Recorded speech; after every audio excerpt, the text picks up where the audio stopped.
Hello guys!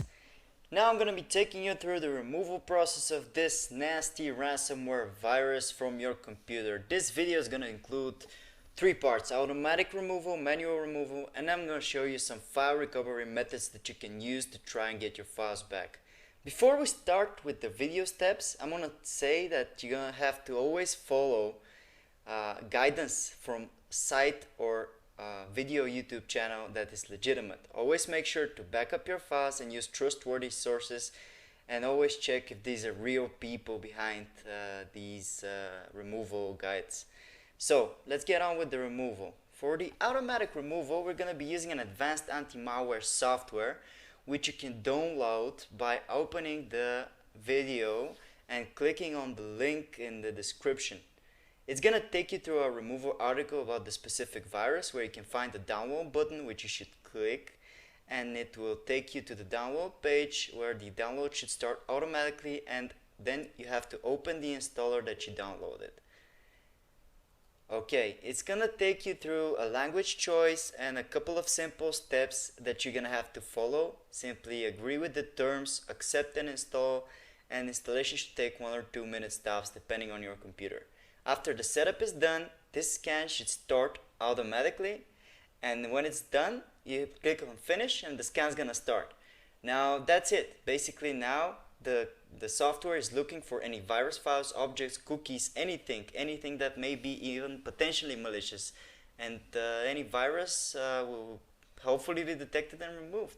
When it's done, simply select the threads and then click on the next button to remove it. It's easy as that. Now, so much for the automatic removal. Let's get on with the manual removal. For the manual removal, I highly suggest that you back up the encrypted files and that you have some experience with removing threads.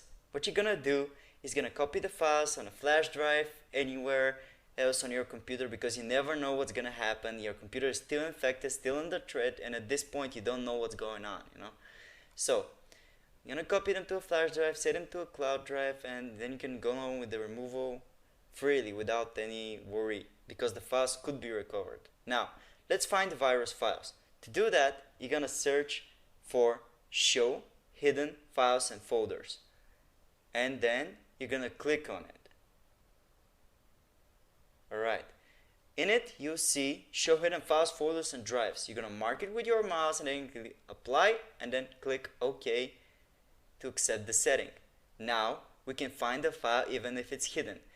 To find the file, you have to know the name. Usually in the description we upload the names of the files in the article where we do research on different viruses. So you can check if it's there. If it's not, you can check via other ways, which I'm going to take you through. Now what you're going to do, open my computer, and then you're going to type file extension, the file extension .exe. In this case, example virus name is just to show you how it works. You're going to type the file name, and then Windows will take care of the rest. And you hit enter, it's going to hopefully locate the virus file, search for it, and locate it like shown here. And then you have to delete it as an admin from your computer, and basically that's it. You've taken care of the virus now. Be advised, you need to have experience, like I said, in removing threads to be able to find these files. Another way to find them and to clear your registry entries is to press the Windows key and the button R and type regedit. Now I'm going to show you how to clean your registry entry and how to be able to find such files as well. First, we're going to back up the registry by clicking on File and Export. Alright, and then you're going to save it somewhere easy to find. On Export Range, click All and type the file name to be as easy as you can remember. So click on save, and now you have set up a backup for your registry, so if something messes up, you can always get your registry back, the old good configuration, by clicking on File and then Import and selecting this backed up file. So now we're going to be looking for a specific key. Press Ctrl and S to open the search bar.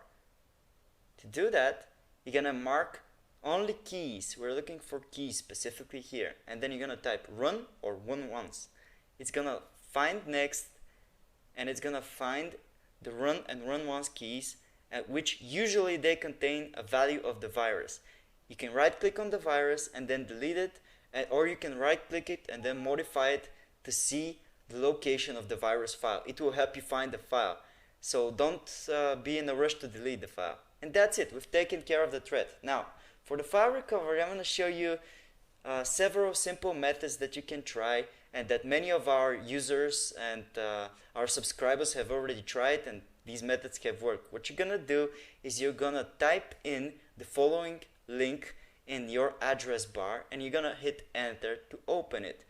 This will take you to our specific article for file recovery against ransomware viruses. It contains 6 methods that have been proven to work under some specific circumstances when it comes to ransomware infection. These methods, they are no way, shape, or form 100% guaranteed to work, but they will surely help you, as we have some users who have partially backed up their files, being able to recover some of their files, and even some users have been able to recover all of the files. Until then, until a decryptor is released, you should check the article in the description often. And that's it, guys. Thanks for watching. Subscribe, hit that subscribe button, and make sure to comment if you have any questions. We try to respond fast.